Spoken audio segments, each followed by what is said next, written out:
નમસ્કાર દર્શક મિત્રો, હું છું રૂપલ લુણીચિયા. સંપૂર્ણ ન્યૂઝમાં આપનું સ્વાગત છે. ગણગૌરના પાવન અવસર પર પાલનપુરમાં મહેશ્વરી સમાજની બહેનો દ્વારા ભક્તિભાવથી ઉજવણી કરવામાં આવી હતી.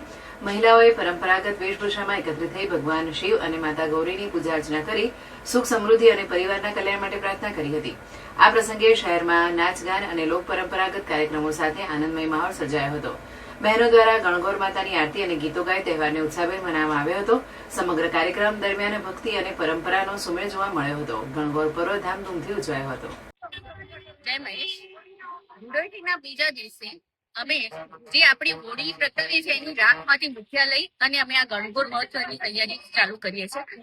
એ દિવસે અમે ધામધૂમથી હોળી સાથે અમે ગણગૌર મહોત્સવની મુઠિયા લઈને તૈયારી કરી અને ચાલુ કરી ગઈ.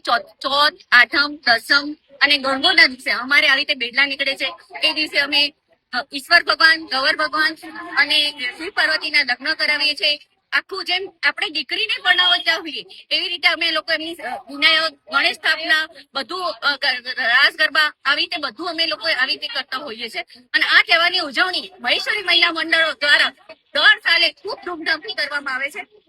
આ ભગવાનનું અમે બીજા દિવસે ગણગૌરના બીજા દિવસે અમે લોકો વિદાય કરતા હોઈએ છીએ. અને આ તહેવારની ઉજવણી અમે ઉલ્લાસ ભર્યા વાતાવરણ સાથે બધી મહિલાઓ પાલનપુરની મહેશ્વરી મહિલા મંડળની જોડાઈ અને આ તહેવાર અમારો એવો છે કે બધા ગામમાં ઉજવાય છે.